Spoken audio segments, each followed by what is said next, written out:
Joining me this morning is Nixon Mageka, who's a technology and data policy expert. Good morning, Nixon. How are you? Good morning. How are you? So, how does Kenya fare in as far as telecommunications access, or rather, is concerned currently?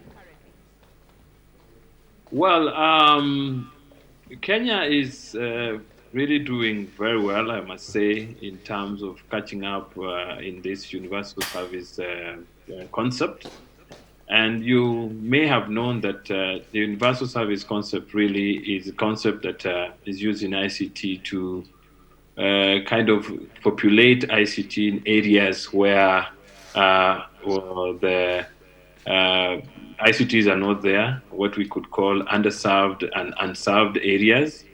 And the government uses, governments all over the world uses what we call the universal service funds, which really are telecommunication subsidies and fees managed by regulators, that is telecom regulators in different countries for the intention of promoting universal access to telecommunication services in underserved and unserved areas of the country.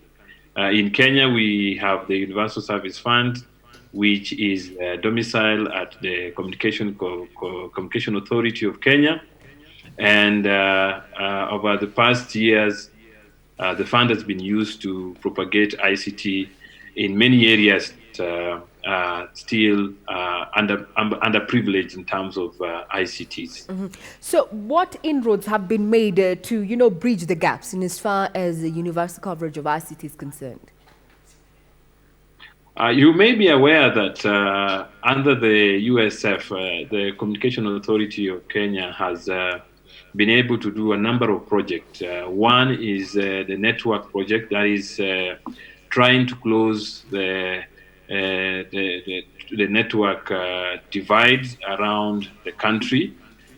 This has seen the Universal Service Fund use about 1.24 billion to cover section of the country like Kilifi, West Pokot, Kajiado, Narok, Bungoma, Turkana, Wajir, Garissa, and Kwale counties, areas that are either underserved or unserved. And then, of course, the second project that this fund has been able to do was the broadband connectivity, where he has connected about 869 schools, public secondary schools, at a cost of about 850 million.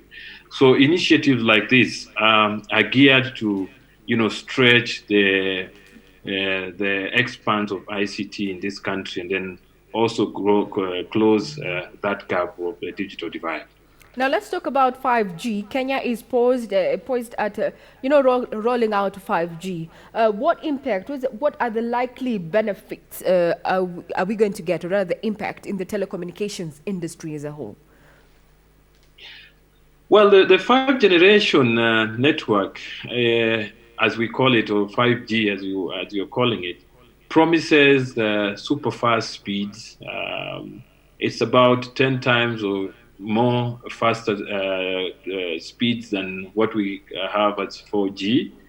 But I also will be quick to say that 5G will not replace 4G per se. We will see a coexistence of 5G and 4G alongside. But of course, 5G, like I said, will improve the speeds and therefore also create a lot of new economic opportunity because it will enable more connectivity of devices on the technology, as we call it, Internet of Things. You will be aware that 5G can support 4G supports up to 4,000 devices per square meters, whereas 5G will support around 1 million devices. So that makes it more powerful and moving forward, things like Netflix, streaming and voice calls and YouTube will be carried in a very fast network without interruption of a limited airspace. So we will be seeing fast technology And we will also be realizing a lot of opportunity with 5G, where we will also be having issues of artificial intelligence, Internet of Things, and also things to do with driverless cars and so forth. So all this technology will be supported under the 5G or the fifth generation network. Aha, very well said in that. Now, a few months ago, the president, that is President Uhuru Kenyatta, said that Kenya had gotten into a deal of sorts, Telecom Kenya with the Google Loon project, and that is keen on ensuring that underserved areas, Marsabit, such areas, Faflang, also are connected to the network. What's your take on that? Well, I think it's a good initiative because as much as possible, every technology that works to close the digital divide is welcome. I mean, we have used fiber to roll out broadband. We have used VSAT, and of recent, like you have pointed out, we now are going to the Loon technology, which uses balloons to try and close the gaps where we will be able to, be able to give Kenyans access to the internet. It would be interesting for you to know that just recently the ITU gave the figure of 3.6 billion people who are not connected on internet, and majority of that really resides in Africa. So any technology that would work to connect the public, the people, the citizen to the network is really encouraged. And especially if you look at the period that we are in, COVID-19, it has taught us a lot of things because now there's limited interaction of people, and therefore, even using platforms like what we are using now, like Zoom, to reach out and communicate information, and because of the epidemic that we are saving, Yes. we are facing now, people are working from home, schools are closed, and therefore teachers are reaching out to students through technology.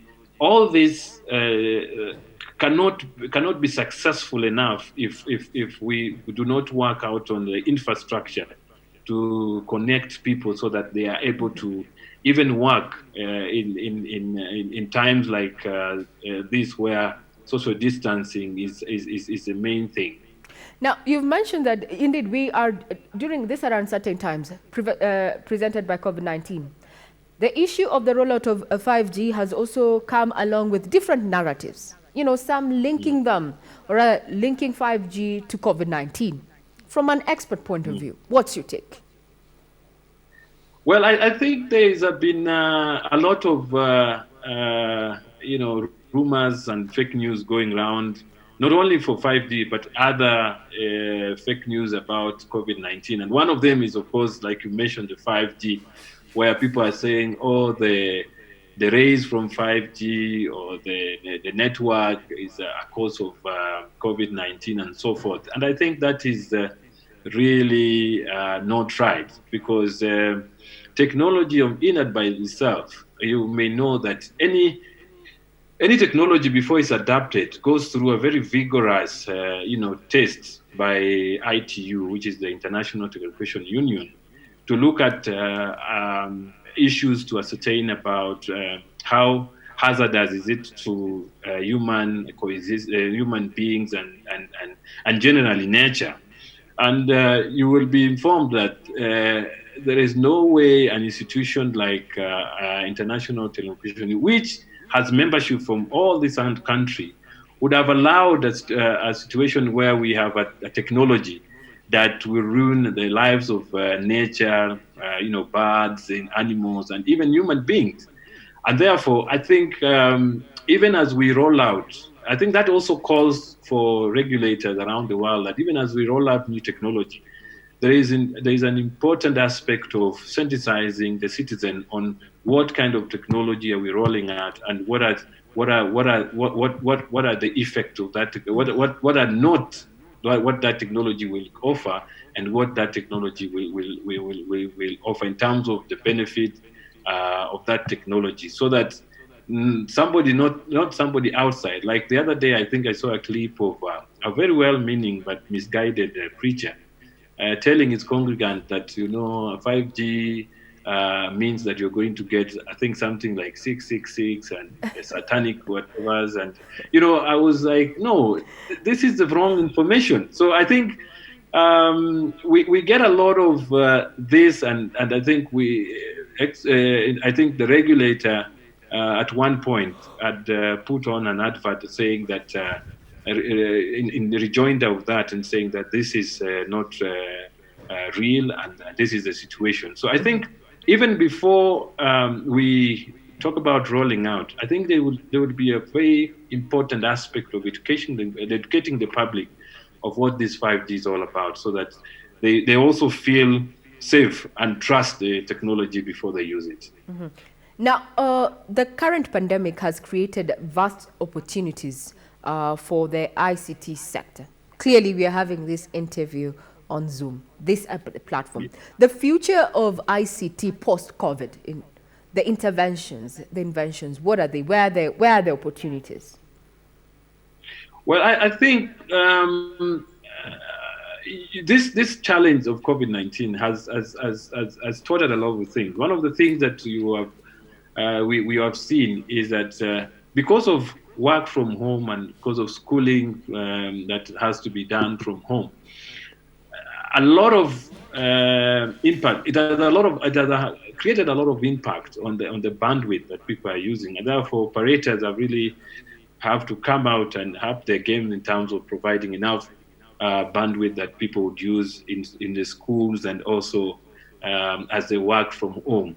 But it also has created a lot of, may I say, opportunity, however bad, for people or criminals, cyber criminals, and other actors who are using this COVID-19 crisis to launch social engineering attacks, and individuals who are facing online threats, and even our students and pupils who are learning online. There's a lot of risk on what sites they would be going on and all that. But overall, what the opportunity that COVID-19 presents for us is enormous. One is it has given us the opportunity to develop innovative ways of going around this COVID-19, especially now as we can experience the Zoom technology uptake is so high. I am also very glad to have seen the other day that we have our homemade, virtual meeting platform called Gumzo, developed locally, and that, I think, for me, as an opportunity which has come with this epidemic. We also have opportunity in terms of development of contact tracing application, and we have seen a lot of application around that.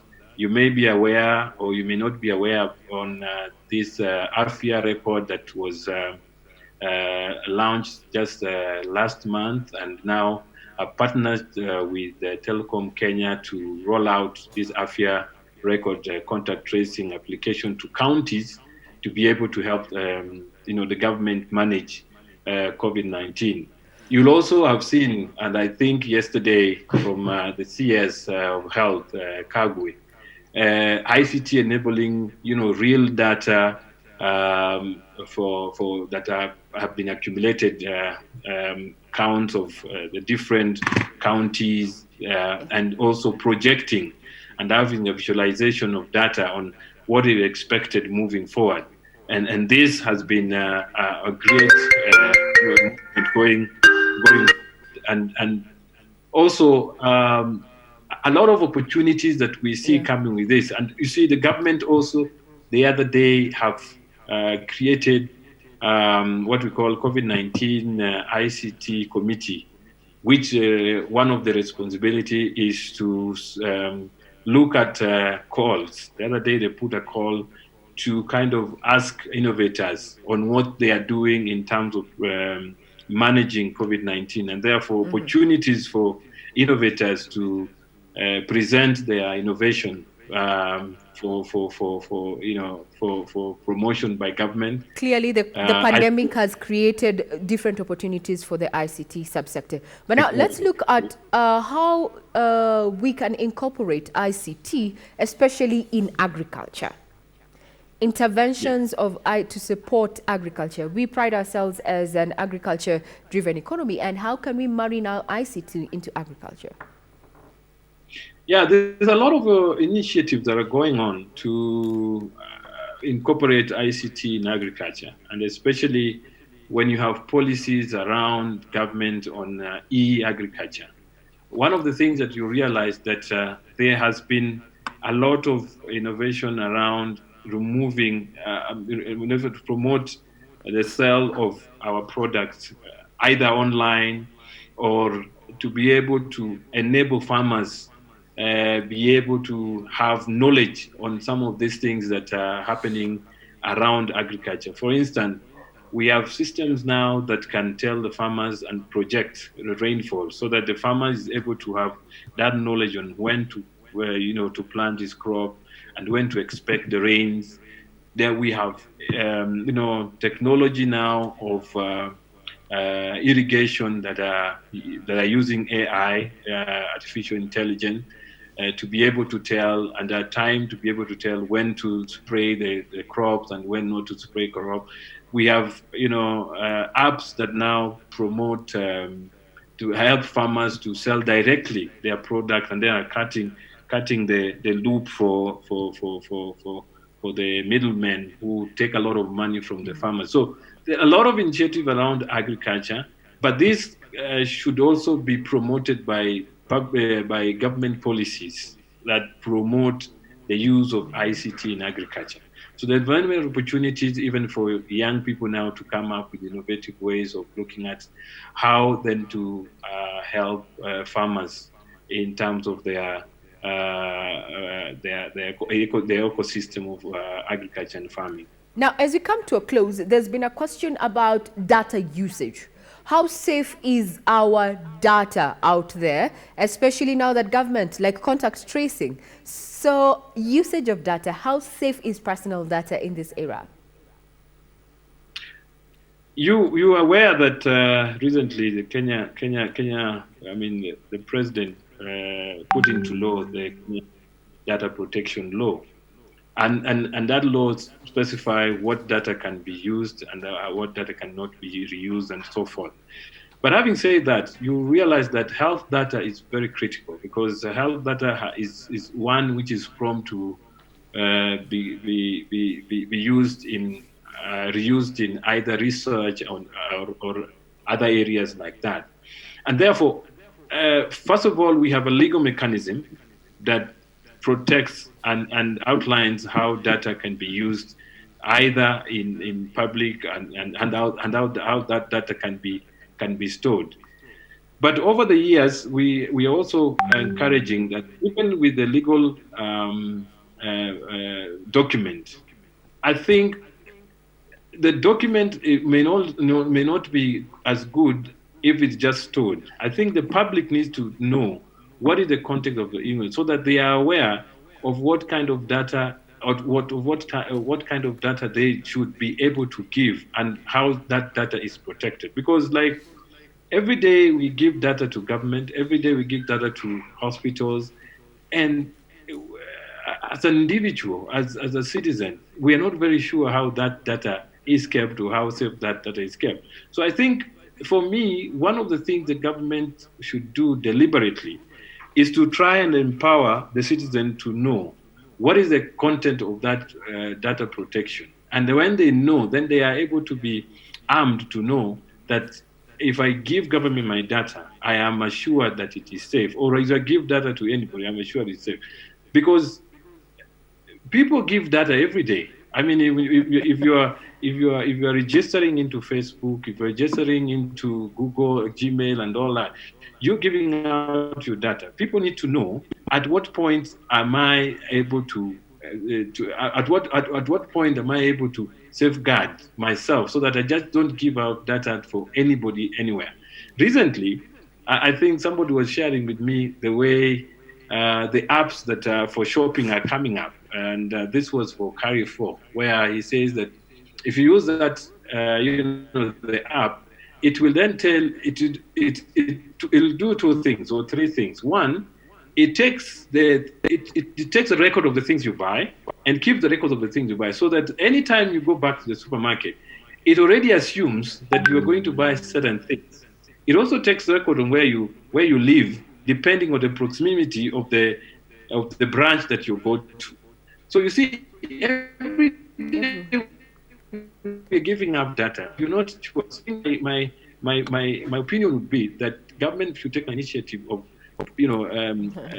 educating the citizen on the context of that data protection, so that the citizens are aware and be able to know how to protect themselves first before giving out data. Citizens need to be aware about the policies that have been laid out to safeguard their data. Thank you very much, Nixon Mageka there, who's a technology and data policy, public policy expert, taking time to come in the conversation and talk about the issues of universal service of coverage of ICT, as well as the rollout of 5G and what that portends for the ICT infrastructure.